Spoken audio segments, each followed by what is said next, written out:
selamat siang. Salam damai sejahtera bagi kita semua. Berada di tengah-tengah rekan-rekan guru di SDK Santa Clara ini mengingatkan saya puluhan tahun yang lalu ya.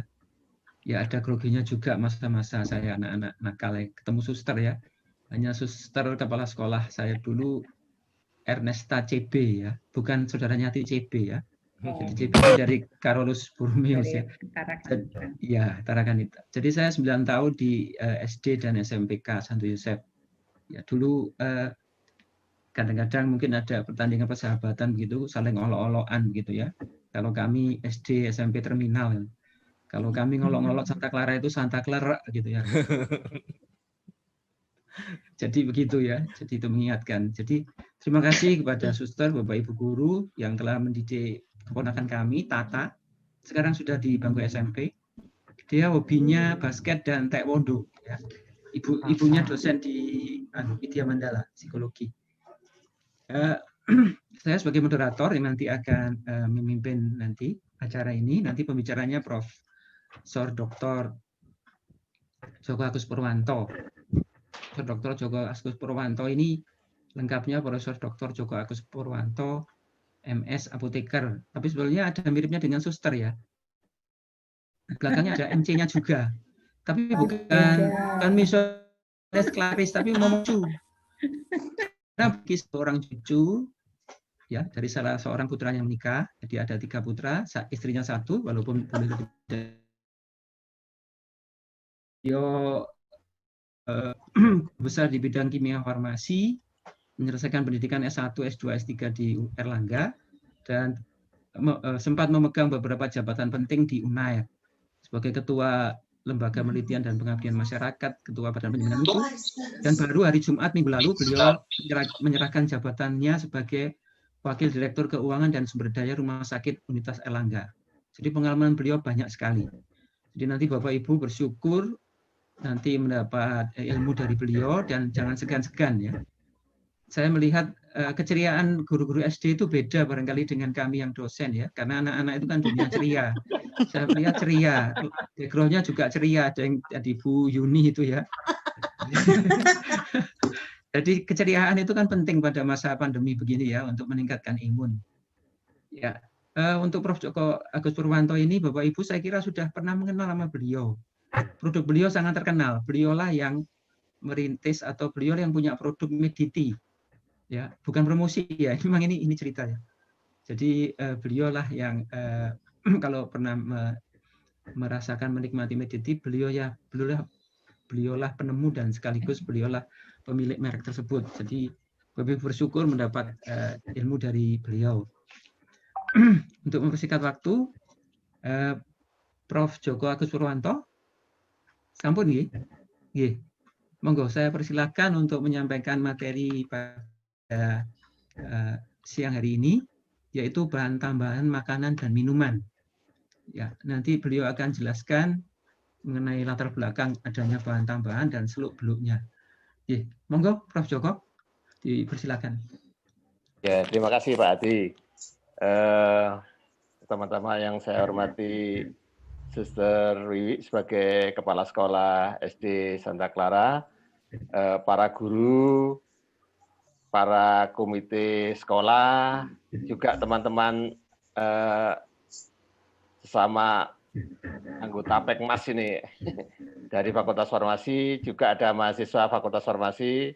Saya ucapkan selamat siang, selamat bertemu, mungkin pertemuan yang pertama kali, mudah-mudahan ini akan membawa kesan yang baik pada kita dan akan memberikan manfaat yang sebesar-besarnya bagi kita semua, gitu ya. Baiklah, saya mohon izin untuk bisa share PowerPoint gitu.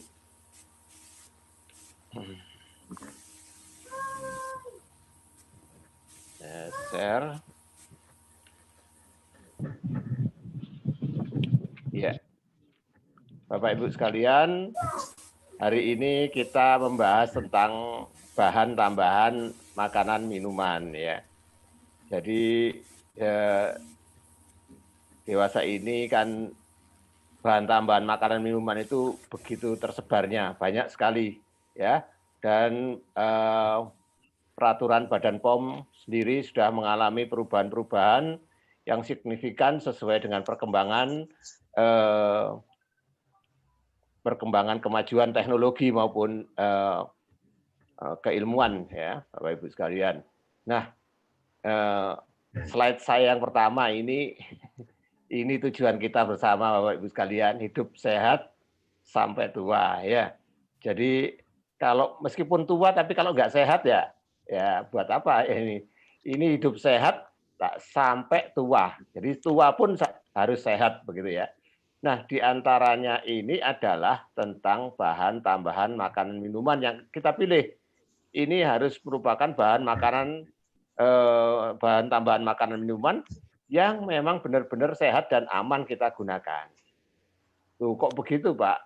Ya, karena dewasa ini ya itu yang beredar di masyarakat, yang beredar di toko-toko, yang beredar di restoran-restoran itu tidak hanya yang sehat, yang tidak sehat pun, yang dilarang pun kadang-kadang itu masih diproduksi ya. Sampai saat ini pun masih ada. Oleh karena itu kita harus mengetahui bahan-bahan tambahan makanan minuman yang aman dan sehat untuk kita gunakan. Sekalian. Nah, definisi dari bahan tambahan makanan ini adalah bahan yang ditambahkan ke dalam pangan untuk mempengaruhi sifat atau bentuk pangan. Jadi bentuk pangan itu dirubah ya. Manusia kan bukan itu gitu ya, dirubah menjadi yang lebih baik, lebih enak, lebih awet, lebih menarik dan sebagainya begitu, sehingga nanti kita ini manusia itu mudah menggunakan bahan makanan tersebut ya, sehingga walaupun makanan gizinya bagus ya, tapi kalau tidak menarik, orang tidak makannya hanya sedikit, maka dia kekurangan gizi kan begitu ya. Nah, makanannya gizinya sedang-sedang saja ya, tapi makannya banyak sehingga nanti dia akan terpenuhi juga gizinya kan begitu ya. Nah, ini tujuannya Bapak Ibu sekalian. Tujuannya apa sih kita menambahkan makanan, bahan tambahan makanan minuman ini ke dalam makanan kita, yaitu untuk meningkatkan mutu atau kualitas makanan. Makanan menjadi lebih enak ya dah. Ya. Diberi diberi Bapak Ibu, ada yang menambahkan makan, ada yang menambahkan itu gorengan gorengan berambang itu ya, berambang goreng itu dia, wah kalau dengan berambang goreng tambah lebih enak loh ini ya ini, jadi ini termasuk sebagai bahan tambahan makan minuman, tetapi yang sifatnya alami gitu ya, lebih awet ya. Tentu saja beberapa makanan itu kita butuh bisa tahan lama ya, jangan sampai sehari kemudian rusak, sehari rusak, nah begini maka makanan itu tidak bisa didistribusikan ke tempat-tempat yang jauh. Oleh karena itu harus ada pengawetnya agar makanan tersebut bisa awet. Kemudian lebih menarik dengan memberikan warna, dengan memberikan aroma, dengan memberikan rasa ya, maka makanan tersebut bisa lebih menarik. Dan satu lagi adalah bisa lebih bergizi ya. Jadi makanan itu, jadi bahan tambahan makanan minuman ini banyak fungsinya, sehingga nanti makanan yang kita makan ini memang benar-benar bisa memenuhi gizi yang kita butuhkan. Jangan sampai justru bahan tambahan makanan minuman ini menjadikan tubuh kita menjadi tidak sehat ya, karena ada bahan-bahan berbahaya yang mestinya tidak diperbolehkan itu digunakan sebagai bahan tambahan makanan dan minuman ya. Nanti akan saya jelaskan ada beberapa yang tidak tidak boleh ya. Bahan tambahan makanan minuman itu prinsipnya hanya ada dua. Satu diperbolehkan, yang satunya lagi dilarang. Diperbolehkan itu sudah diatur di dalam peraturan Badan POM nomor 11 tahun 2019. Sudah ada aturannya. Bahan tambahan makanan minuman apa saja yang diperbolehkan ya. Nanti Bapak Ibu boleh bisa mencari mana sih peraturan Badan POM-nya ini ya. apa saja yang diperbolehkan? Apakah ini diperbolehkan? Nah, ini Bapak Ibu bisa melihat di Peraturan Badan POM nomor 11 tahun 2019. Tetapi ada juga yang bahan-bahan makanan minuman ini dilarang, ya, tidak boleh dipergunakan, ya. Loh kan dilarang ya kan ya sudah Pak, dilarang tidak dipakai, tidak digunakan. Loh, masyarakat itu sekarang kreatif, ya. Kreatifnya kreatif negatif, ya. Kalau kreatif positif bagus, tapi ini bahan makanan tambahan apa, tambahan makanan minuman ini sudah dilarang tapi tetap digunakan, ya. Nah, ini yang berbahaya, ya. Kalau digunakan secara terus-menerus, maka dia bisa mengganggu kesehatan kita, ya. Nah, ini perlu dipahamkan mulai dari apa namanya, anak-anak sejak SD. Nah, memang ini yang disasar itu adalah anak-anak SD itu. Makanannya itu banyak ada boraknya, ada formalinnya, ada ya macam-macam yang dilarang.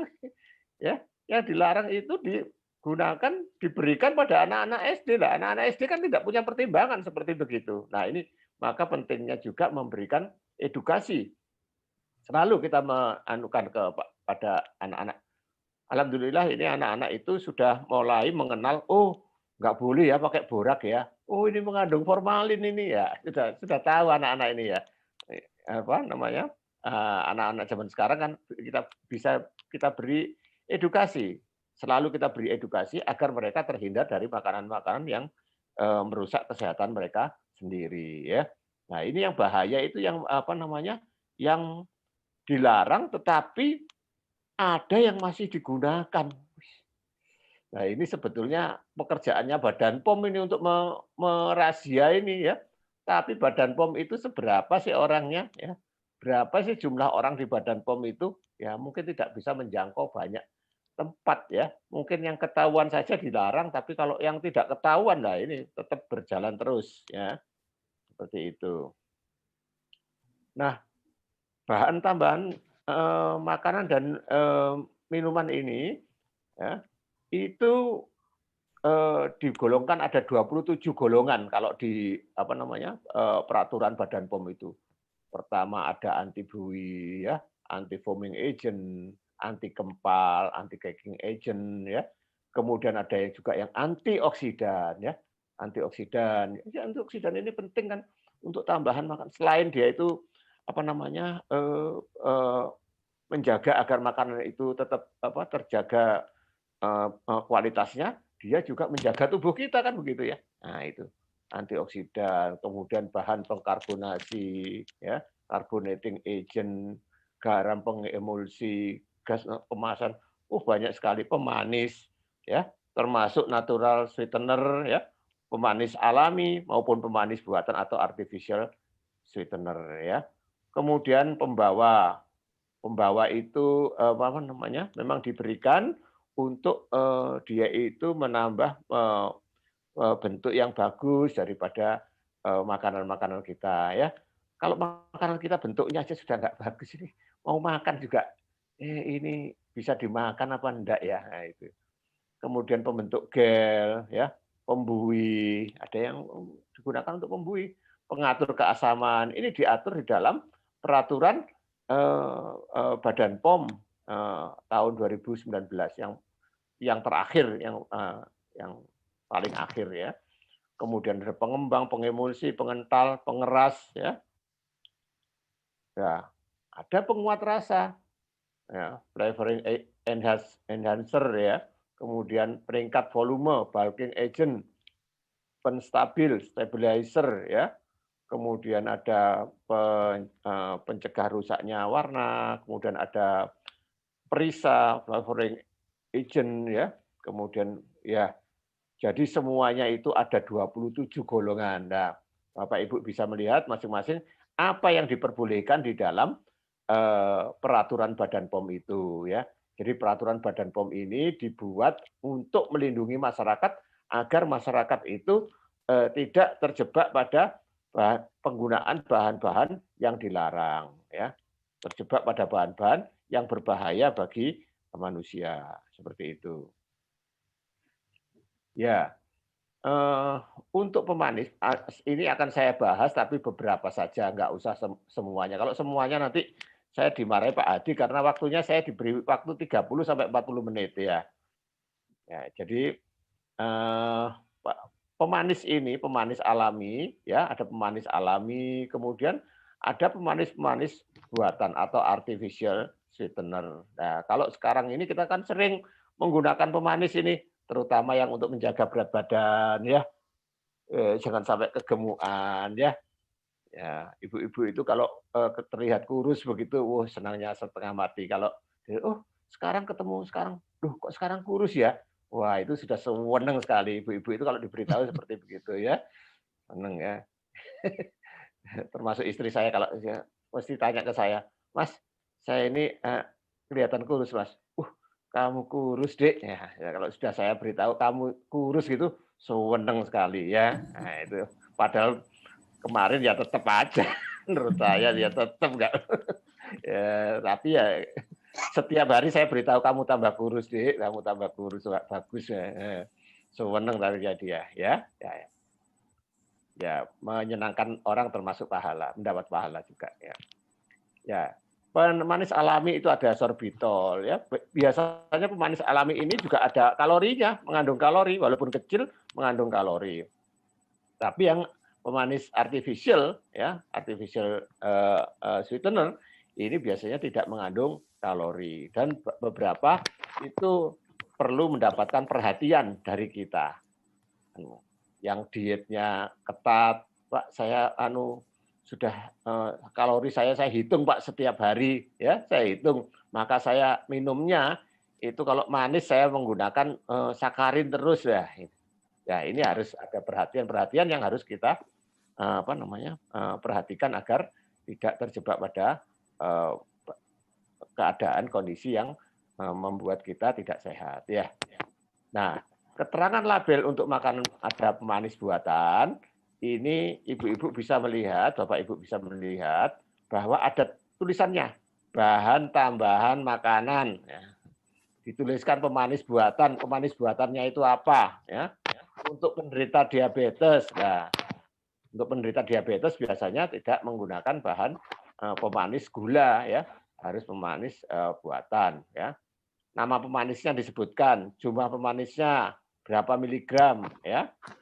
Nah, kemudian ada juga yang disebutkan boleh disebutkan kesetaraan kemanisannya dibandingkan dengan gula ya. Ini berapa kalinya gula ya, berapa kalinya seberapa manis sih. Nah, itu. Kemudian ada jumlah batas maksimum miligram yang dikonsumsi setiap hari per kilogram berat badannya. Ya, ini yang kalau Bapak Ibu membeli suatu makanan ya yang ada pemanisnya, Bapak Ibu harus melihat itu pemanisnya apa dan berapa berat badan Bapak Ibu sekalian. Tiap hari saya boleh berapa ini ya. Nah, seperti Siklamat itu ya ada produk yang Siklamat yang kalau orang berat badannya 40 kg itu nggak boleh dua botol itu ya karena sudah melebihi jumlah maksimumnya setiap hari itu ya. Jadi ini contoh label pemanis buatan Bapak Ibu sekalian. Di bawah ini ada tulisannya pemanis buatan aspartam. Nah ya 45,28 mg. Nah, Bapak Ibu bisa menghitung berat badan Bapak Ibu berapa, nanti berapa yang boleh dikonsumsi oleh Bapak Ibu sekalian ya, seperti begitu. Kemudian ini sekalian juga pewarnanya juga disebutkan ini. Pewarna makanannya apa? Disebutkan. Nah, seperti begini. Ini artinya pewarna makanan yang diperbolehkan semua oleh Badan POM ya. Kemudian penguat rasa, ya, bumbu mengandung penguat rasa, monosodium glutamat, ya, inosinat dan guanilat, ya. Jadi ini penguat rasa. Jadi disebutkan, tidak boleh disembunyikan, tidak boleh, ya, boleh disembunyikan. Ya, ada mungkin ini sering Bapak Ibu sekalian mengkonsumsi ini ya, sukralose, ya, pemanis, ya. Sukralose ini tahun 1999 oleh FDA sudah dinyatakan aman gitu ya. Tetapi pada tahun 2013 atau tahun 2016 dilaporkan ada peningkatan kasus leukemia ya. Tapi benarkah leukemia ini disebabkan karena sukralosa? Nah ini sampai saat ini kasus itu terus dipelajari terus. Benarkah leukemia itu disebabkan karena sukralosa ya? Kemudian direview beberapa artikel yang menyatakan ternyata sukralosa itu aman ya. Oleh karena itu penggunaan pemanis buatan dalam jangka waktu lama ini perlu Bapak Ibu pertimbangkan ya. Dalam pemanis buatan yang sama loh ya. Jadi kalau Bapak Ibu sudah lama menggunakan sukralosa ini ya sebaiknya diganti dengan pemanis buatan yang lain. Kemudian kalau sudah agak lama lagi ganti lagi ya untuk menghilangkan efek sampingnya ya. Sukralosa ini dibandingkan dengan pemanis yang lain itu dianggap lebih aman dari pemanis yang lain ya. Manisnya sangat manis sukralosa ini ya. Jadi sukralosa itu manisnya adalah 600 kali lebih manis dari gula. Ya. Kalau sakarin itu hanya sekitar 200-300 kali, tapi sukralosa manisnya itu 600 kali manisnya gula ya. Nah, itu. Tapi kadang-kadang anak saya itu Papa kalau mau minum manis itu harus sambil lihat aku, Pak, biar lebih manis katanya begitu. Ya, terlalu pede. Ya, gitu ya. Ya, sakarin. Sakarin ini pernah dicurigai menjadi penyebab kanker kandung kemih. Ya, tetapi pada tahun 2000 sakarin ini diperbolehkan penggunaannya ya. Enggak terbukti. Itu kan hanya pada pada tikus saja ya, belum terbukti pada manusia. Nah, itu. Ya, belum pada manusia tidak terbukti. Oleh karena itu diperbolehkan oleh US National Toxicology Program Report of Carcinogen ya. Tapi perlu label peringatan. Ya. Kemudian National Cancer Institute dan FDA juga ada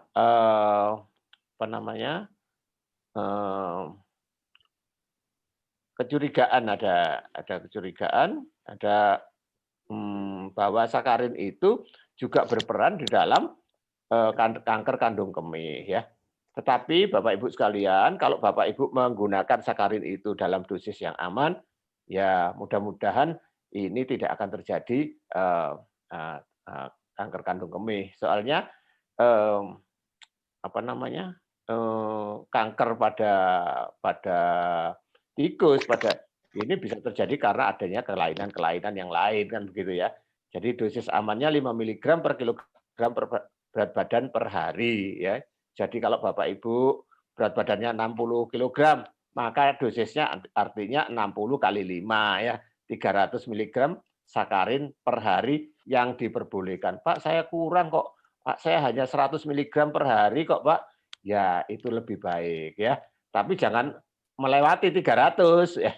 Artinya berat 60 tapi sakarinnya 500 mg per hari ya. Ini harus berhati-hati, penggunaannya harus benar-benar memperhatikan dosis amannya ya.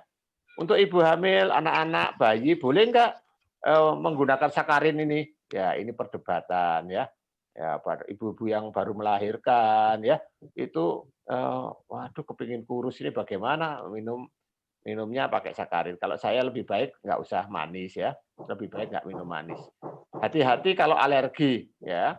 Alergi ini terjadi pada anak-anak, bayi, ibu hamil, itu terjadi alergi, bisa menyebabkan sesak nafas, pusing, diare. Maka penggunaan sakarin harus segera dihentikan.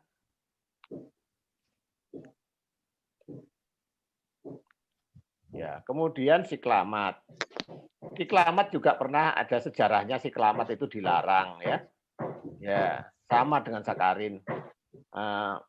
ada sejarahnya tahun 1969 siklamat itu juga pernah dilarang. Kemudian ditengarai karena meningkatkan resiko kanker kandung kemih ya.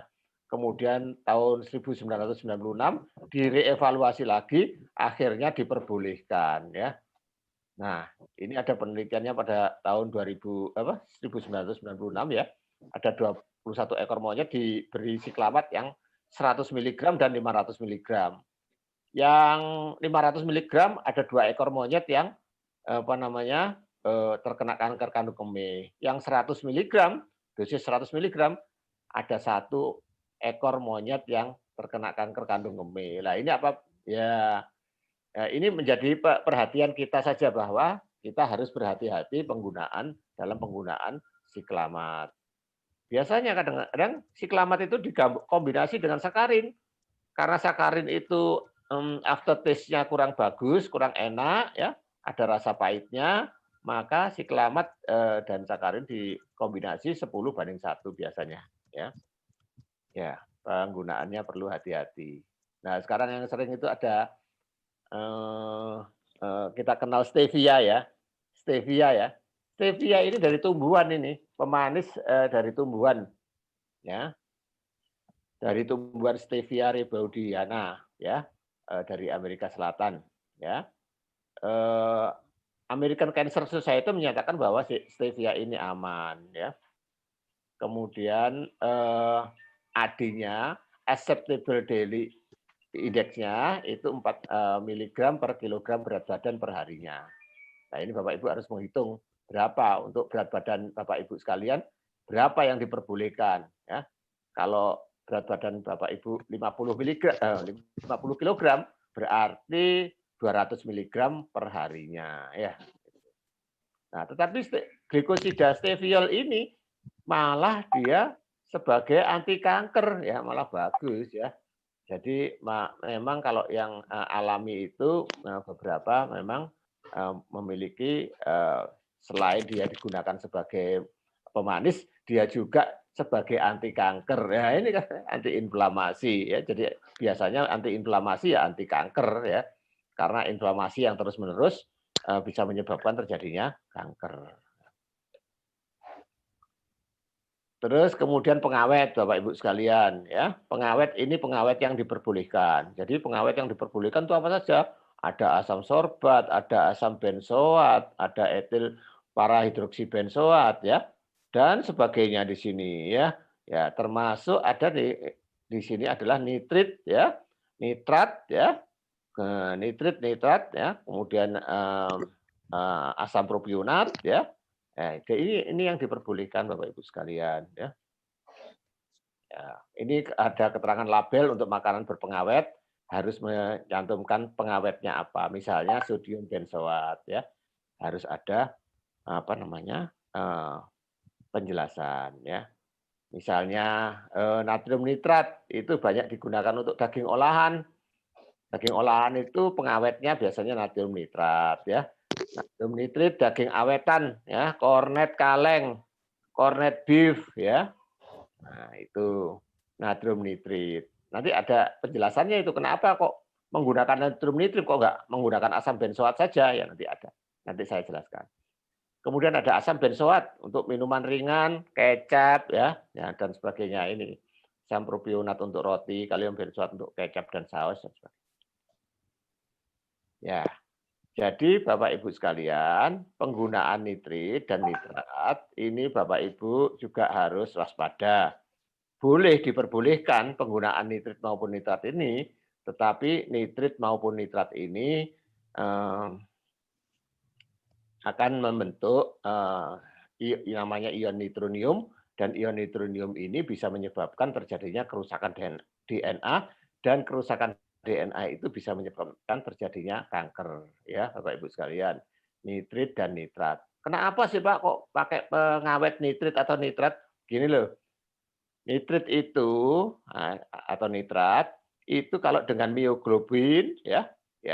Jadi yang ada di dalam daging itu, zat warna yang ada di dalam daging itu akan menjadi membentuk nitrosomioglobin. Nah, Nitrosomioglobbin ini warnanya merah cerah. Warnanya merah cerah. Nah, itu sehingga daging yang walaupun sudah lama, ya, walaupun sudah lama, itu warnanya masih tetap merah. Ya. Warnanya masih tetap merah kalau dengan nitrit ini. Makanya untuk daging-daging, corned beef, ya, pokoknya yang daging-daging yang menghendaki bahwa itu apa namanya, biar warnanya tetap merah, maka diberi nitrit. Ya. Ikan pun sekarang itu ikan diberi pengawet dengan nitrit. Bapak Ibu kalau memilih ikan, mau membeli ikan kan dilihat apanya? Dilihat matanya apa? Dilihat ekornya apa? Enggak ya, kalau saya dulu waktu kecil kalau ikut ibu saya belanja ke pasar itu ya dilihat insangnya ini dibuka. Loh, kenapa sih? Kalau merah itu artinya baru ya. Kalau sudah abu-abu ya sudah lama itu kak ikannya ya. Itu ibu saya dulu ya. Nah, sekarang ibu-ibu juga begitu. Kalau yang tidak pernah ke pasar ya nggak tahu itu mana yang sudah lama, yang masih baru belum nggak tahu ya. Jadi kalau yang yang sering ke pasar ya tahu, oh ini masih baru ikannya ya, dilihat insangnya. Nah sekarang orang caranya ikan itu dicuci, apa namanya, insangnya itu dicuci dengan nitrit. Nah kalau dicuci dengan nitrit itu ya seminggu masih merah terus saja itu insangnya, nggak abu-abu, biasanya kan abu-abu ya, seperti itu ya. Boleh digunakan, boleh dikonsumsi, cuman jangan terlalu sering ya, karena nitrit ini bisa menyebabkan terjadinya kanker. Nah, kemudian pengawet. Pengawet yang dilarang itu adalah boraks. Bapak Ibu sekalian tentu sudah mengenal itu beberapa waktu yang lalu ada heboh mengenai borak ya, bakso, mie basah, pisang molen dan sebagainya ini pakai borak, Bapak Ibu sekalian. Jadi borak itu dicampurkan di makanan ya. Nah, kemudian ada juga formalin ya. Formalin itu tahu biasanya diberi formalin agar tahunya kenyal gitu ya. Padahal formalin itu untuk mengawetkan mayat. Ya, kalau di FK itu di kedokteran itu untuk mayat itu diawetkan dengan menggunakan formalin itu ya. Nah ini digunakan untuk bakso, digunakan untuk ini kan ya, wah ini akan mengganggu kesehatan kita. Bakso teksturnya kenyal, warnanya tidak kecoklatan. Yang sering itu bahwa bakso yang ada boraksnya, ada formalinnya, itu tidak ada lalat ke situ, nggak ada. Ikan yang diformalin ya, nggak ada lalat yang datang ke situ ya. Lalat aja nggak mau ya, apalagi manusia ya. Berikutnya pewarna ya. Bahan tambahan pangan berupa pewarna alami dan sintesis ketika ditambahkan, diaplikasikan pada pangan, mampu memberi atau memperbaiki warna. Ya.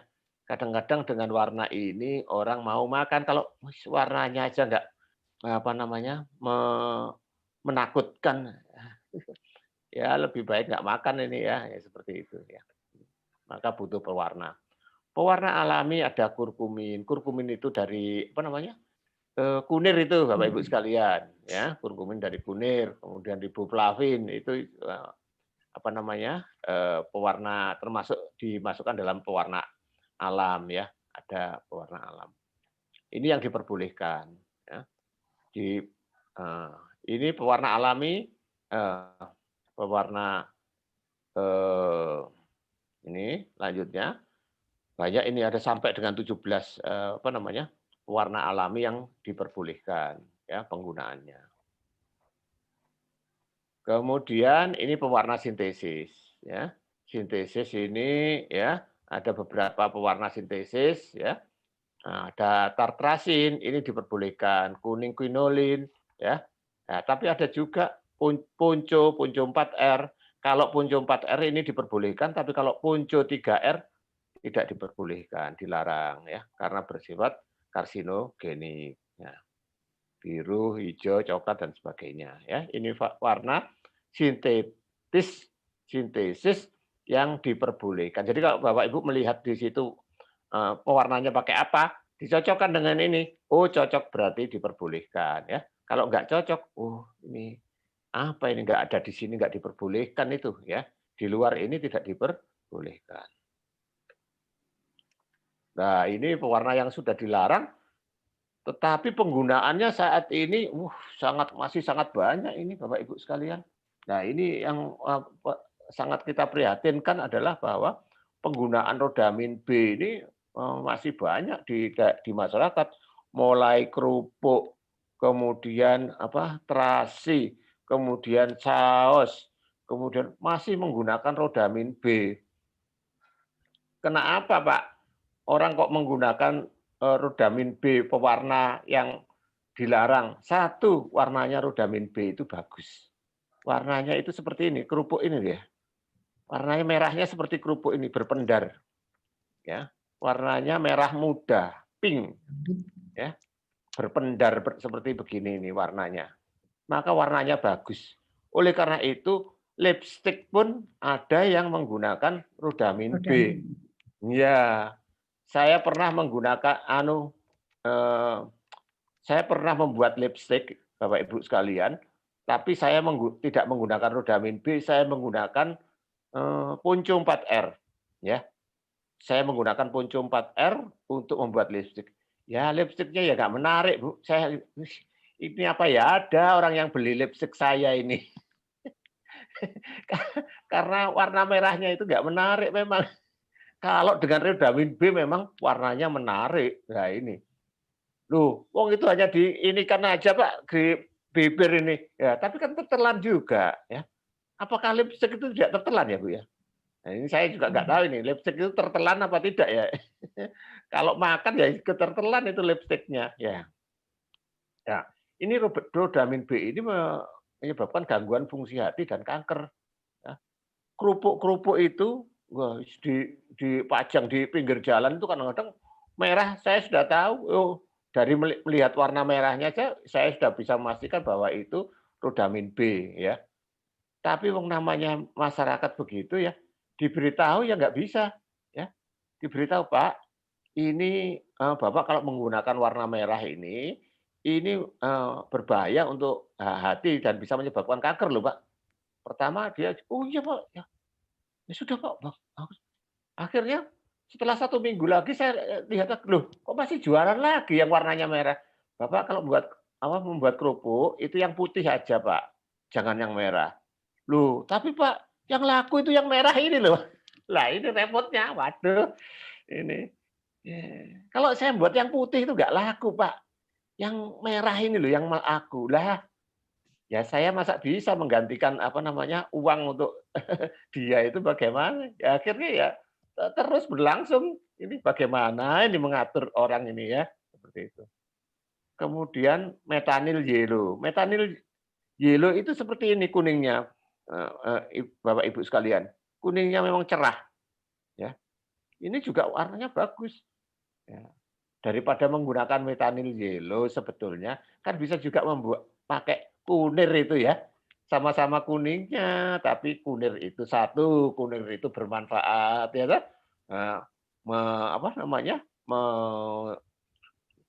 Termasuk mencegah corona apa ya? Ya itu ya.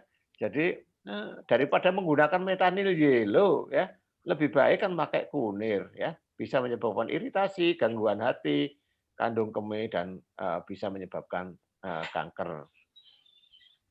Kemudian rodamin B itu sebetulnya pewarna industri tekstil ya dan kertas ya, tidak digunakan sebagai makanan. Tapi orang kita itu terlalu kreatif ya. Kreatif tapi yang terlalu ya. Ya ini wong pewarna tekstil kok digunakan sebagai pewarna makanan ini ya. Nah, ini. Bahaya kronis penggunaan rodamin B dapat ini. Nah, kemudian warnanya mencolok dan cenderung itu berpendar warnanya itu. Ini metanil yellow, pewarna tekstil juga dan pewarna cat biasanya untuk ngecat itu ya sekarang digunakan untuk pewarna ya. Ya, Bapak Ibu sekalian, berikutnya adalah penguat rasa, flavor enhancer ya. Ini ada beberapa yang sudah diperbolehkan, diantaranya adalah asam L-glutamat dan garamnya, ya, termasuk monosodium glutamat. Jadi monosodium glutamat itu apakah aman, Pak? Aman, ya. Ya, jadi itu banyak MSG-nya, anak-anak tidak boleh mengkonsumsi itu. Kalau sedikit ya boleh, kalau banyak lah ini yang harus menjadi perhatian bagi kita ya, dengan penguat rasa. Ya, monosodium nanti akan saya bahas tersendiri mengenai monosodium glutamat ya. Contoh label penguat rasa ini labelnya harus ada disebutkan di situ ada monosodium glutamatnya. Nah, monosodium glutamat ini FDA itu menyatakan aman ya. Aman. Tetapi kalau monosodium glutamat ini terlalu banyak, maka bisa ditengarai, bisa menyebabkan asma, sakit kepala, karena dia neurostimulasi ya, maka bisa terjadi kerusakan otak dan stimulasi sistem saraf ya. Nah, sering-sering itu disebutkan sebagai sindroma restoran Cina. Jadi kalau orang keluar dari restoran itu karena kalau terlalu banyak MSG-nya itu ya, jadi wajahnya itu memerah begitu, kemudian berkeringat, ya, jantung berdebar-debar, ya, itu karena terlalu banyak MSG-nya, ya. Nah, tapi sindroma restoran Cina itu bisa balik lagi, artinya reversible. Jadi kalau sudah MSG-nya sudah di metabolisme sudah hilang. Dalam dosis kecil itu aman, ya. Nah, Bapak Ibu sekalian, yang berbahaya dari MSG itu adalah pembakaran dari MSG. Jadi MSG yang terbakar, namanya kalau di kimia itu terpirolisis, ya. Terpirolisis, MSG yang terpirolisis itu bersifat karsinogenik, bahkan termasuk digolongkan sebagai karsinogenik yang kuat. Nah, bukan karsinogenik yang lemah, yang kuat. Bahkan lebih kuat dari benzopirin. Benzopirin itu karsinogeniknya yang ada pada asap rokok, Bapak Ibu sekalian. Nah, ini pembakaran MSG itu akan terbentuk suatu senyawa yang namanya GLUP1 dan GLUP2 ya. Tidak hanya MSG Bapak Ibu sekalian, termasuk juga pembakaran daging. Jadi Bapak Ibu yang suka hobi ya dengan daging-daging yang dibakar, ikan bakar ya, ayam bakar, sate, iga bakar. Loh, Pak, kok yang enak-enak toh Pak yang nggak boleh itu ya. Memang daging-daging itu kalau terbakar, lah ini terbentuk, kalau glutamat maka akan terbentuk GLUP1, GLUP2, tapi kalau triptopan maka akan terbentuk TRP1, TRP2. Nah, ini juga senyawa-senyawa yang sangat karsinogenik ya. Jadi dia akan bisa menyerang DNA, merusak DNA dan menyebabkan terjadinya kanker. Loh Pak, saya kemarin sudah terlanjur Pak makan sate Pak, 10 tusuk. Bagaimana Pak? Ya nggak apa-apa kalau hanya sekali aja ya. Yang tidak boleh itu Bapak Ibu sekalian punya hobi, punya kesukaan, punya. Pokoknya saya kalau nggak ada nggak ada ayam bakar saya nggak makan. Nah, setiap makan ayam bakar, besoknya ganti ikan bakar, besoknya ganti sate, besoknya lagi iga bakar. Nah, pokoknya bakar-bakaran terus lah. Ini yang berbahaya Bapak Ibu sekalian, karena demikian DNA kita itu diserang terus oleh senyawa-senyawa karsinogenik ini.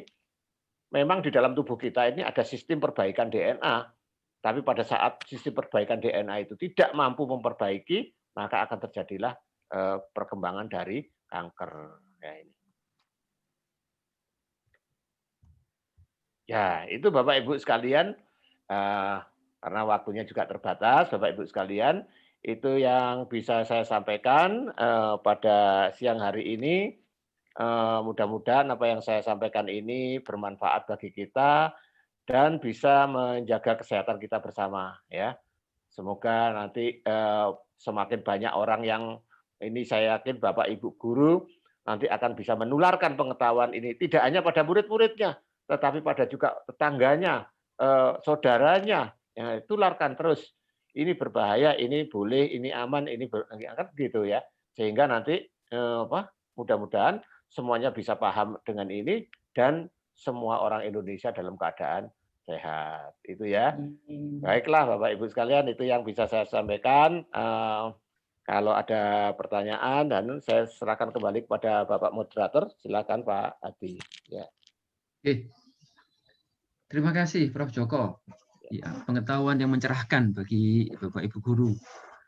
Jadi secara umum tadi bahwa bahan tambahan makanan minuman ini ya memang tanda petik diperlukan ya, karena tadi untuk ya memperbaiki penampilan, ya menggugah selera, juga ada faktor ekonomi barangkali ya, yang jualan supaya juga barang-barang yang agak lama enggak langsung dibuang ya, masih bisa dijual lagi ya.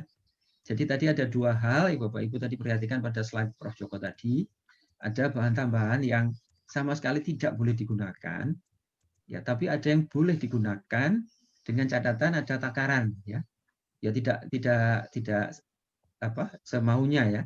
Saya kira sama kalau kita minum air pun itu kan juga tidak kemudian satu drum isi 20 liter langsung diminum gitu ya. Atau sedang pusing minum parastamol, langsung satu strip isi 10 diminum semua, ya kan tidak begitu. Ada takaran ya.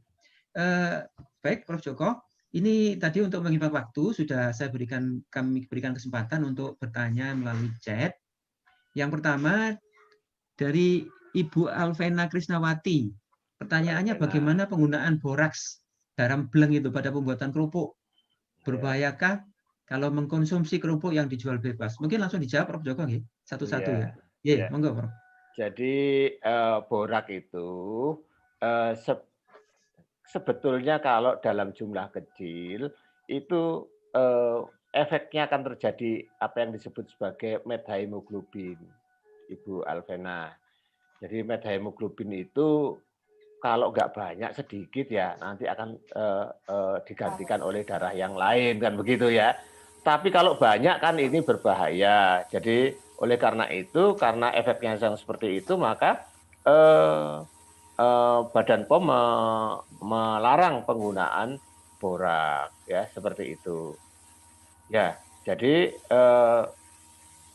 tetapi wong saya dulu juga kalau ada kerupuk itu ya pakai borak ya nggak apa-apa ya kan, karena terjadi di dalam jumlah kecil ya.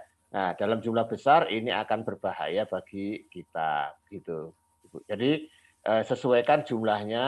Kalau misalnya dalam di garam, pakai garam bleng itu yang untuk membuat kerupuk biasanya ya, kerupuk puli ya. Nah, seperti itu ya, monggo saja, asal jangan terlalu banyak. Kan itu biasanya rata-rata kalau untuk dijual itu biasanya ada itunya. Ada apa? Ada boraknya, maksudnya yang dijual, yang misalnya dijual. Iya. Ya. Memang kalau yang kerupuk itu ya memang kalau nggak ada boraknya malah nggak enak itu. Kalau nggak ada boraknya memang nggak enak. Tapi ya, nanti ya. Oleh karena itu penggunaan borak ini perlu mendapatkan perhatian. Itu aja yang harus diwaspadai Ibu Alvena. Jadi efeknya akan terjadi apa yang disebut sebagai methahemoglobin. Ya, methahemoglobin itu artinya nanti darah itu kurang kemampuannya untuk mengikat oksigen. Ya. Jadi kalau terlalu banyak itu bisa sesak nafas karena bukan paru-parunya loh ya yang rusak, bukan, tapi karena darahnya tidak bisa mengikat oksigen. Ya, seperti itu. Gitu ya. Oke. Pertanyaan kedua, Prof. Monggo. Dari Bu Desiana Vidianti, saya ingin bertanya tentang kegalauan terkait dengan mie instan. Makanan sejuta umat terutama di tanggal tua ya. Jadi lauknya tinggal mie saja ya. Saya pernah baca artikel tentang pendapat yang mengatakan bahwa makan mie instan tentunya tidak sehat karena kandungan pengawetnya yang berbahaya bagi tubuh. Tapi saya pernah juga membaca di Facebook kalau makan mie instan itu tidak berbahaya karena sudah ada takaran dan pengawasan penggunaan ya. Dan Iya, sudah ada izin dari BPOM ya. Pertanyaan iya, saya sebenarnya aman atau tidak mengonsumsi mie instan? Jika iya, tidak aman, kenapa terus diproduksi? Saat iya. ini Indomie menjadi mie instan yang paling top ya di Top. banyak negara. Ingatan Prof Joko monggo. Iya. Iya, jadi boleh Ibu, boleh mengkonsumsi itu, bahkan anak-anak itu dilarang. Jangankan putra-putri Bapak Ibu sekalian, anak-anak saya itu juga begitu, dengan ibunya itu pokoknya mie itu dijatah pokoknya, tidak boleh lebih dari 2. Lah anak-anak kan sangat suka. Lah ini sukanya anak-anak ini yang berbahaya. Jadi bukan mie-nya yang berbahaya, tapi karena anak-anak suka ini yang berbahaya. Jadi karena suka itu terus berkali-kali dia menggunakan mie ini sebagai makanannya. Makan biasa nggak mau, tapi makan Indomie ini terus. Nah, padahal di dalam Indomie itu ada banyak sebetulnya, ada pengawetnya, ada apanya MSG-nya ya. Nah, tadi seperti tadi sudah saya sampaikan bahwa MSG itu pun juga aman. Jadi yang berbahaya itu MSG yang terpirolisis. Jadi kalau misalnya membuat mie, ya Bapak Ibu sekalian, kalau membuat mie itu mie-nya dianu dulu, Bapak Ibu sekalian, sudah di apa namanya, digodok, kemudian sudah sampai mie-nya matang, baru bumbunya diberikan. Masukkan. Itu bagus. Jadi jangan bumbu dengan mie-nya dicampur kemudian dipanaskan. Nah, MSG yang terbakar ini, MSG yang kepanasan ini, inilah yang berbahaya. Ya, Bapak Ibu sekalian. Orang jual apa namanya bakso itu juga sudah benar. Orang jual bakso itu MSG-nya tidak dicampurkan di kuahnya itu, tidak.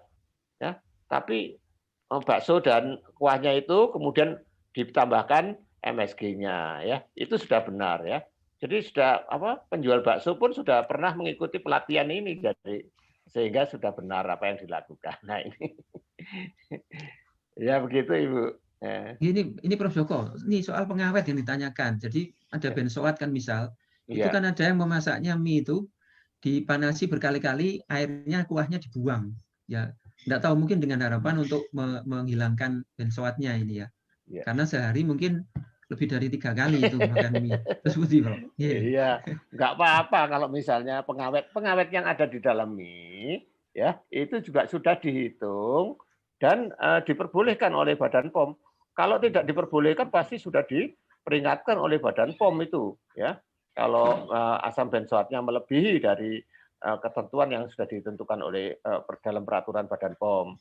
Nah, seperti itu. Jadi sebetulnya tidak apa-apa, Bapak Ibu sekalian. Cuman yang berbahaya itu kan sukanya anak-anak itu, suka tidak hanya anak-anak mungkin Bapak Ibu sekalian. Juga ada yang suka juga ya. Nah ini yang berbahaya karena seringnya menggunakan memakai mie itu yang akan menyebabkan berbahaya. Ya. Sehingga melebihi acceptable daily intake. Gitu. Nah jadi itu. Jadi sebetulnya jumlahnya itu tidak melebihi, tapi kalau minumnya makannya 20 apa 10 kan melebihi AD-nya itu, acceptable daily intake-nya itu ya. Ya, benar Pak. Ya. Ngaten nggih, Bu Desiana dijelaskan jadi kalau diizinkan karena memang sudah ada, jadi pada setiap kemasan itu kan sudah ada berapa kandungannya. Ya, seperti obat tadi saya katakan ya. Jadi ya kalau hanya menggunakan 1-2 tadi Prof Joko katakan ya tidak melebihi ya kadar yang diizinkan setiap hari. Tapi kalau sudah misal satu hari hanya 500 mg gitu ya. Tapi kemudian kalau 10 jadikan 5 gram dan seterusnya. Jadi tergantung ya. Sesuatu yang berlebihan kan tidak baik. Kemudian yang berikut dari Pak Titus ini. Pak Titus ya. Saya pernah menjumpai seorang pedagang soto daging yang menaruh daging di dalam kresek hitam. Kemudian kresek tersebut dimasukkan dalam panci dengan air kuah mendidih. Apa benar kresek dapat menambah rasa pada makanan? Nah, ini baru dengar saya. Iya. Jadi mungkin ini kreseknya itu dimaksudkan biar dagingnya itu tidak hancur karena terlalu empuk kemudian hancur, tersebar kemana-mana. Untuk mencarinya lagi kan kesulitan. Nah, dia seperti begitu. Atau dagingnya sudah hancur nggak bisa dijual. Nah, penggunaan kresek di sini, jadi kresek itu kan ada apa namanya, plastiknya ya. Jadi plastik itu apalagi plastik berwarna hitam ya. Jadi plastik itu ada grade-grade-nya. Ada yang plastik yang food grade ya. Memang digunakan untuk makanan. Tetapi ada juga plastik yang tidak untuk makanan. Nah, plastik yang tidak untuk makanan itu tentu campurannya akan sangat berbahaya ya. Jadi dia hanya digunakan untuk kemasan saja dan tidak untuk makanan. Jadi untuk makanan harusnya menggunakan plastik yang food grade. Jadi seperti itu. Nah, kalau itu plastik kresek biasa yang hitam, apalagi hitam ya. Hitam itu campuran dari plastik macam-macam itu. Ada merah, campur coklat, campur hijau, campur jadilah terus diberi warna hitam. Ya, kalau dia tidak untuk makanan ya nggak ada masalah sebetulnya kan. Tapi kalau untuk makanan ya itu akan mengganggu kesehatan kita ya. Terlebih-lebih beberapa plastik itu bisa memicu terjadinya kanker. Iya, Ya, Prof. seperti itu. Iya. Ya. Tapi kok Iya, Prof. katanya dia menambah rasa kayak apa? Kayak kremes enak gitu. Saya sempat protes juga loh. Kok Ya. bisa? Ya, jadi rasa itu kan tidak kadang-kadang tidak berhubungan dengan apa namanya sehat ya. Rasanya enak tapi tidak sehat kan ada juga yang Iya, begitu ya. iya. Rasanya tidak enak tapi sehat, menyehatkan ya ada. Rasanya tidak enak ini. Ya, tapi menyehatkan. Saya dulu waktu kecil juga kan dengan ibu saya itu sering dijamoni ya. Sering dijamoni. Kalau nggak mau makan itu dijamoni. Termasuk anak-anak saya itu juga diberi jamu ya. Ini ya memang nggak enak. Tapi habis itu menyehatkan ya. Setelah itu dia menjadi lebih sehat ya. Jadi tidak ada hubungan antara enak dengan menyehatkan, itu kadang-kadang tidak berhubungan. Tidak selalu yang enak itu menyehatkan, tidak selalu ya. Tidak selalu yang tidak enak tidak menyehatkan juga tidak selalu ya, seperti itu. Ya, makasih. Ya, Prof. Pak Titus ya. Terima kasih Pak Titus ya. Prof Joko, yang berikutnya ini saya kira ada pertanyaan yang hampir mirip dari Suster Wiwi sendiri. Oh, Ya, berarti Wiwi. segala macam makanan yang dibakar itu apa sebaiknya dihindari. Kemudian dari Bu Angela, saya pernah dengar kalau makan makanan yang dibakar, bagian yang gosong yang tidak perlu dimakan. Yang tidak gosong yang perlu dimakan. Ngaten, Bro. Monggo. Iya, ya. Jadi yang pertama dari Suster Wiwi tadi apa? Makanan yang sebaiknya dihindari yang dibakar pokoknya, menghindari yang dibakar-bakar itu. Jadi yang dibakar ini, Suster Wiwi, ini sebetulnya masih boleh untuk dimakan. Cuman makanan ini jangan dijadikan kebiasaan. Kenapa kok demikian? Karena tubuh kita itu, Tuhan itu sudah tahu bahwa besok manusia itu akan melampaui batas-batas yang ditetapkan oleh Tuhan. Pasti ya.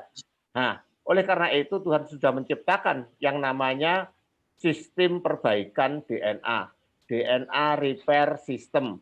Di mana kerusakan-kerusakan DNA itu akan diperbaiki oleh enzim-enzim yang ada di dalam tubuh kita, sehingga DNA kita akan kembali normal. Jadi setiap hari di dalam tubuh kita, itu terjadi berkali-kali kerusakan pada DNA. Berkali-kali. Bahkan dikatakan, ada yang mengatakan bahwa setiap harinya itu tidak kurang dari 5.000 kali kerusakan pada DNA kita. Ya. Tapi 5.000 kali juga Tuhan membersihkan DNA kita itu setiap harinya. Nah ini. Jadi Tuhan itu begitu sabarnya ya, memperbaiki kerusakan-kerusakan DNA yang ada di dalam tubuh kita itu diperbaiki setiap hari. Ya, cuman lama-lama mungkin Tuhan ya kalau ini manusianya enggak ngeyel dan apa namanya enggak nurut dengan aturan-aturannya. Ya Tuhan capek ini lama-lama. Saya ya capek suruh membersihkan terus kamu nggak manut dengan saya ya. Akhirnya tidak dibersihkan lah. Tidak dibersihkan itulah yang menyebabkan terjadinya kanker atau penyakit yang lain. Tidak hanya kanker, Ibu. Jadi kerusakan DNA itu menyebabkan terjadinya semua penyakit yang namanya disebut sebagai penyakit degeneratif, penyakit penuaan. Di antaranya diabetes, tekanan darah tinggi, kolesterol, kemudian autoimun, Alzheimer, osteoporosis. Ya, itu semua bisa terjadi karena adanya kerusakan. Loh, saya makan sate terus kok nggak kena kanker ya? Misalnya ada yang mengatakan begitu. Nggak ada itu. Iya, tapi osteoporosis ya.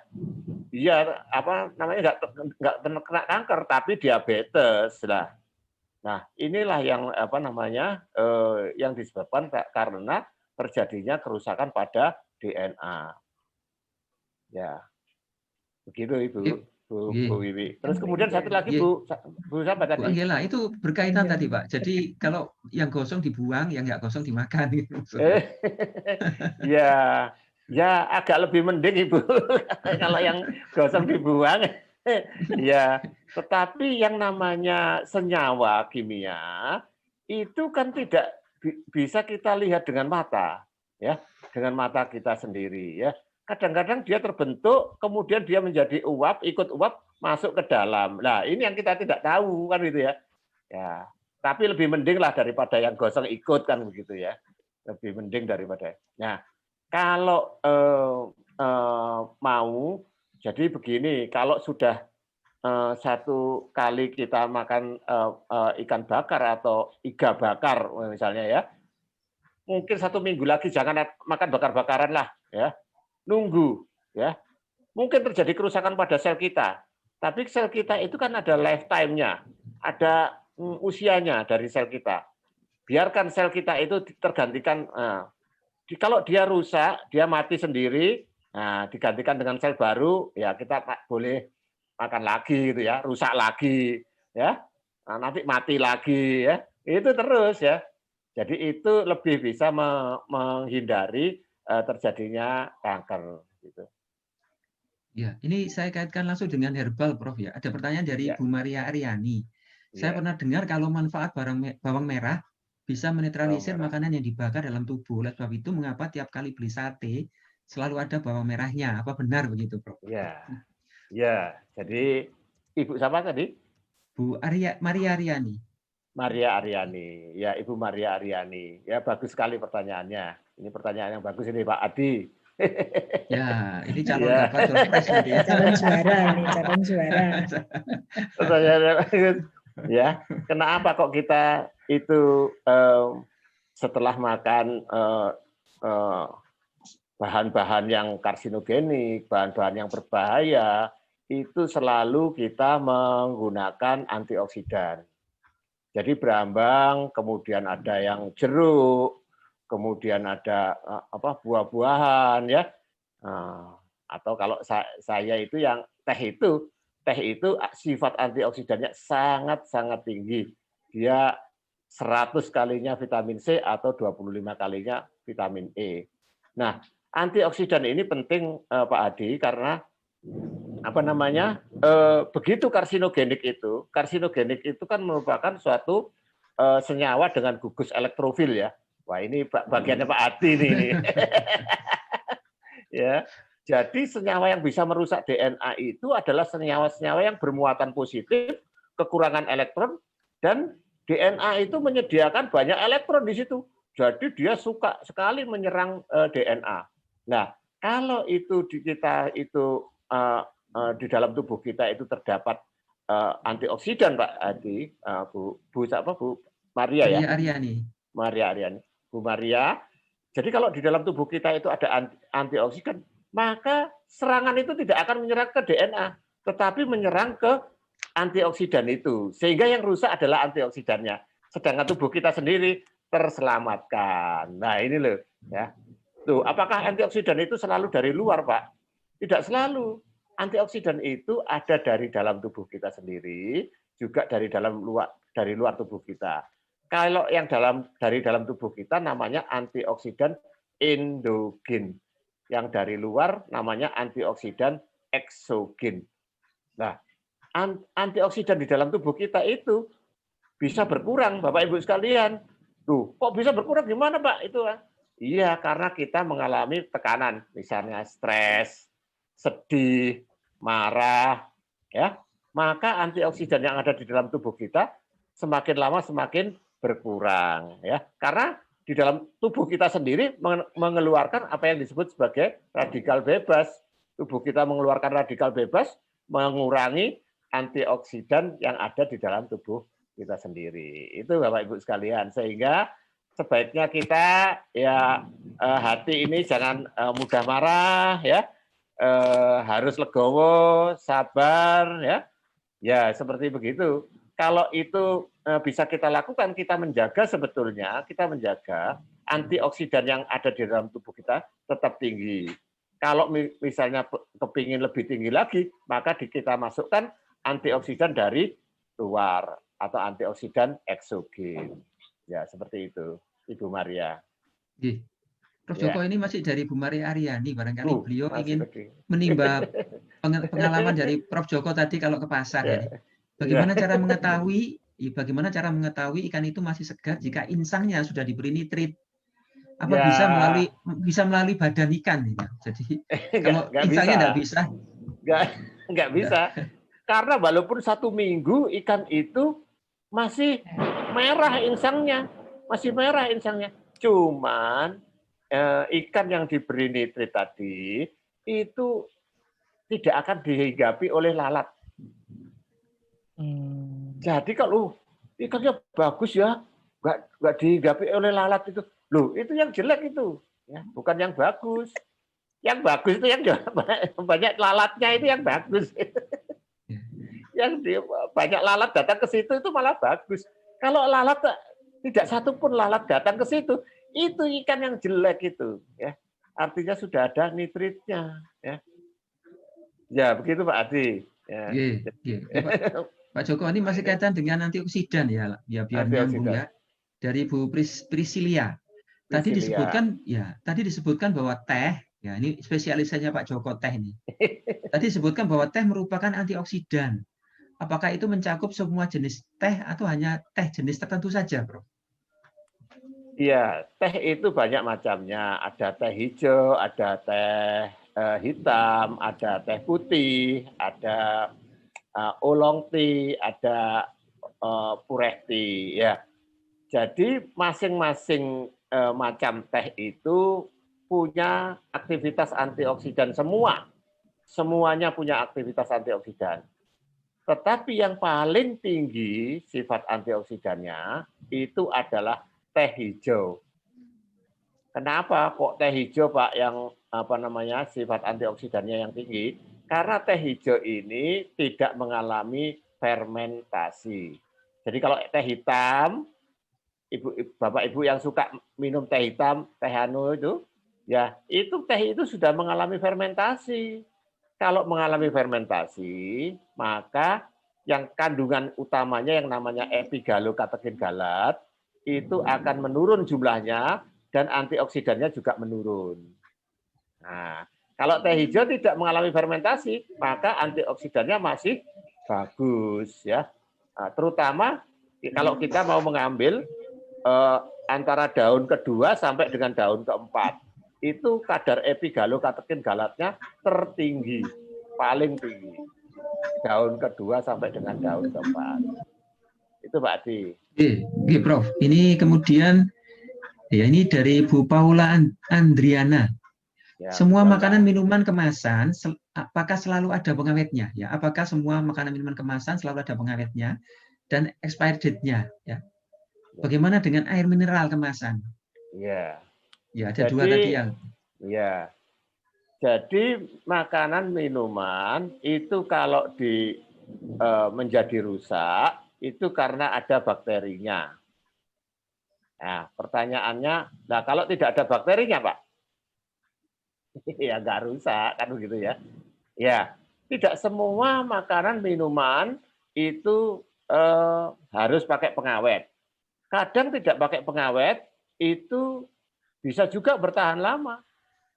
Jadi kalau selama bakteri itu tidak ada, maka makanan itu akan awet. Ya, contoh makanan yang digaramkan. Itu nggak pakai pengawet ya, karena bakteri itu tidak bisa hidup dengan elektrolit kuat seperti garam, itu dia nggak bisa hidup. Oleh karena itu walaupun makanan itu tidak diberi pengawet, kalau sudah ada garamnya, garam itu termasuk sebagai pengawet.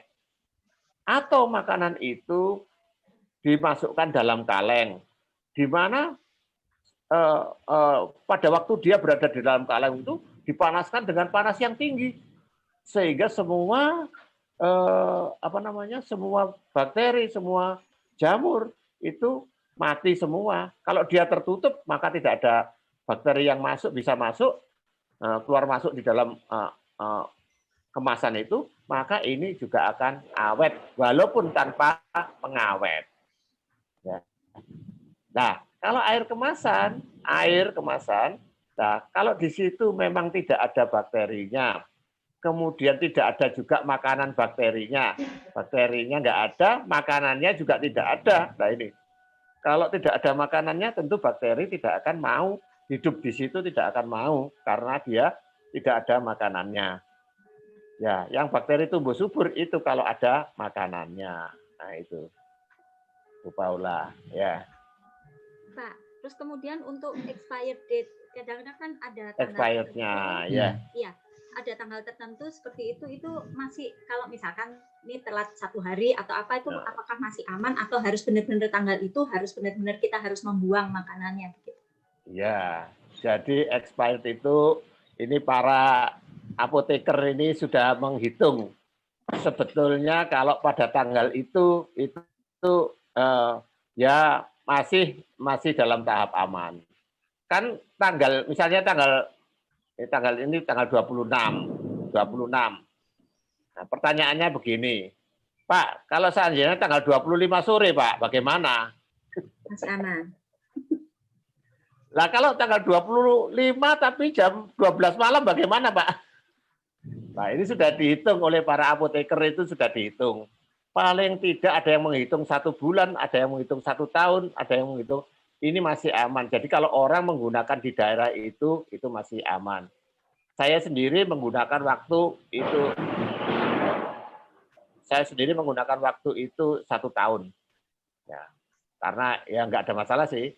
Ya, oleh karena itu saya menggunakan. Jadi kalau misalnya bahkan dia itu telat 3 bulan itu sebetulnya tidak ada masalah. Tapi kan itu menjaga agar konsumen itu aman.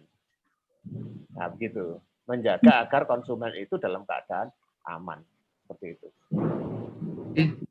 Baik, Pak, terima kasih. Ya, sama-sama Bu Paula. Bapak Ibu yang kami hormati, karena waktu sudah pukul 14.32, jadi ini waktunya sudah lewat. Jadi mohon maaf untuk yang pertanyaannya belum dapat kami sampaikan kepada Prof. Joko, tapi tidak apa-apa. Ini nanti diarsipkan pertanyaan ini. Barangkali nanti bisa dijawab tertulis ya. Jadi terima kasih ya untuk pertanyaan-pertanyaan yang disampaikan, sangat bagus sekali tadi, sangat kritis, dan Prof. Joko tadi memberikan apresiasi. Ya, kita ucapkan terima kasih kepada Prof. Joko. Dan untuk selanjutnya, ya mungkin ini saya kembalikan kepada Pak Rudi. Ya. Monggo Pak Rudi. Terima kasih Pak Adi yang sudah memimpin acara kita. Ya, menarik sekali rupanya. Ya, banyak yang bertanya, tapi kita dibatasi oleh waktu. Ya, Bu Alvena, kalau nggak salah acara kita yang berikutnya adalah penyerahan kenang-kenangan ya. Iya. Ya. Jadi yang pertama, sebentar ini saya spotlight dulu supaya kelihatan. Ya, saya ingin menyampaikan ini souvenir dari Fakultas Farmasi, ada 2, ya karena target acara kita ini kan ada 2, jadi ada UKS, ada guru ya. Yang untuk guru ini saya serahkan ke Suster Wiwi. Ya. Jadi ada dua, yang satunya untuk kepala sekolah, yang satunya untuk UKS, mungkin begitu. Atau terserah nanti dibagi bagaimana. Ini jam meja dari Fakultas Farmasi. Dan ada beberapa brosur juga ya di dalam tasnya itu. Kemudian saya juga ingin menyampaikan dari kami, ya, dari Departemen Kimia Farmasi, kami akan menyampaikan ini sebuah plakat ucapan terima kasih kepada STK Santa Clara atas terselenggaranya pelatihan pengenalan bahan tambahan makanan hari ini dan hari Kamis yang lalu. Jadi Bapak Ibu, hari Kamis yang lalu saya sudah memberikan untuk anak-anak yang lucu-lucu. Saya senang sekali, pengalaman pertama buat saya. Kemudian untuk Bapak Ibu, nanti kami akan menyampaikan souvenir, ya souvenir kecil-kecilan seperti ini. Oh, enggak kelihatan ya, saya buka aja plastiknya. Ya, jadi botol minum. Terima kasih Pak Rudi. Terima kasih. Warnanya ada 6 macam kalau enggak salah. Terima kasih. Nanti monggo dibagi setelah saya antarkan ke Santa Clara. Ya, kemudian tadi di awal juga sudah disampaikan bahwa akan ada apa istilahnya ya, lucky draw mungkin ya, atau door prize gitu, dari ini khusus dari Prof Joko. Wah. Nah, dari Prof Joko, yaitu ini. Terima kasih Pak Joko. Mediti, ini teh hijau dan ada bukunya juga. Ini bukunya menarik untuk dibaca juga. Nah, ada Mediti, ada bukunya. Ya. Nanti siapa yang akan mendapatkan ini akan diumumkan oleh Ibu Dr. Nuzul Wahyuning Diah. Sudah siap Bu Nuzul? Iya, Pak Rudi, siap. Monggo. Mana Bu Nuzul ini? Di atas. Selamat siang, Bapak dan Ibu.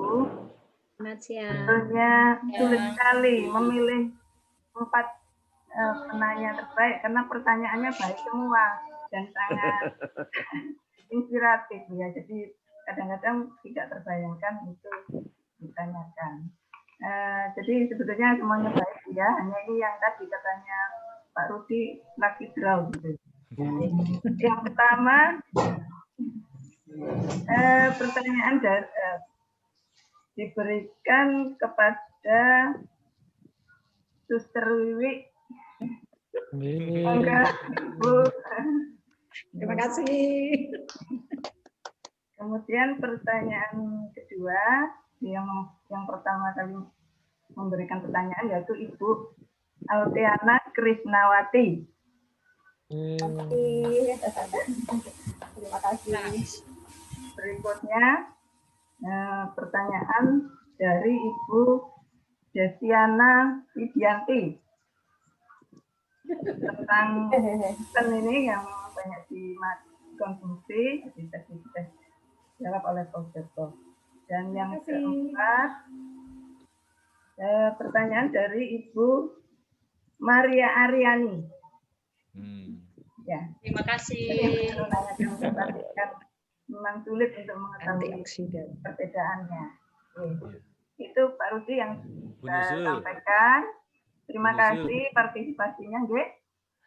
Begini, mengapa hadiahnya ada 4? Itu karena sebetulnya saya simpan 1 untuk Suster Wiwi. Tapi karena Suster Wiwi menang, mungkin Bu Nuzul tambah 1 lagi deh. Gitu, nggih. Pertanyaannya kan baik gitu.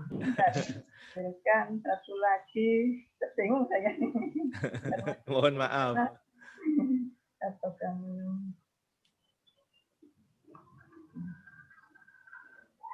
Ibu, Bapak, link post test sudah saya tuliskan di chat. Nanti kalau Bapak Ibu sudah mengisi post test, nanti akan otomatis mendapatkan sertifikat dari kami. Begitu. Terima kasih. Tambahan Pak Rudi, yang mendapatkan berikutnya adalah Ibu Paula Andriana. Bu Paula, selamat Bu Paula. Suster, terima kasih Suster. Oke, Terima mungkin kasih. itu yang bisa kami berikan untuk Bapak, Ibu, dan Suster. Mohon maaf bila waktunya molor dan juga mungkin ada salah kata atau apa dari kami mohon maaf yang sebesar-besarnya. Dan saya kembalikan ke Bu Alvena. Terima kasih Pak Rudi. Terima kasih sekali pada Pak Joko, pada Pak Haji, Bu Nudu, Pak Rudi yang sudah memberikan pengetahuan, terutama pada Pak Joko ya. Banyak hal yang kita dapatkan hari ini sebenarnya pengetahuan itu. Yang nantinya kita juga bisa terapkan di kehidupan sehari-hari. Jangan banyak makan sate, kalau sate juga di yang bakar-bakar gitu ya. Dan mungkin untuk anak murid-murid kita juga bisa sisipkan di dalam pembelajaran apa yang baik dan apa yang tidak baik. Banyak manfaat yang bisa kita dapatkan. Terima kasih waktunya, walaupun molor tapi sangat membuat kita menjadi antusias. Terima kasih, dan ini kami akan menutup acara ini dengan doa. Misalnya yang kita boleh minta Bu Susi untuk menutup doa Bu Susi. Bu Susi. Ya, semoga ini adik saya. Terima kasih. Terima kasih. Suster, Bapak Ibu semuanya, mari kita tutup kegiatan ini dengan berdoa dalam nama Bapa dan Putra dan Roh Kudus. Amin. Ya Tuhan, terima kasih atas berkat-Mu yang melimpah pada siang hari ini. Kami boleh mendapatkan banyak tambahan ilmu, pengetahuan yang sangat bermanfaat bagi kami, yang dapat meningkatkan kesehatan kami, juga kami bisa hidup lebih baik lagi. Semoga apa saja yang sudah diberikan kepada kami ini dapat kami manfaatkan, juga kami dapat bagikan kepada sesama kami, siapapun juga anak didik kami, dan semua itu juga demi kemuliaan nama-Mu. Doa yang jauh dari sempurna ini Tuhan kami haturkan dengan perantaraan Kristus Tuhan kami. Amin. Kemuliaan kepada Bapa dan Putra dan Roh Kudus, seperti pada permulaan, sekarang, selalu, dan sepanjang segala abad. Amin. Terpujilah nama Yesus, Maria, dan Santo Yosef, sekarang dan selamanya. Santa Clara, doakanlah kami. Madre Maria Ines, doakanlah kami. Dalam nama Bapa dan Putra dan Roh Kudus. Amin. Terima kasih. Terima kasih Bu Susi. Terima kasih Pak Rudi. Terima kasih banyak untuk suatu saat. Terima kasih hadiahnya. Ya, terima kasih hadiahnya. Salam sehat semuanya. Terima kasih. Baru kali ini menang. Terima kasih, salam sehat, Bro. Terima kasih. Pak Joko. Mohon izin Zoom-nya saya tutup nggih. Anak-anak baik-baik ya kuliahnya ya.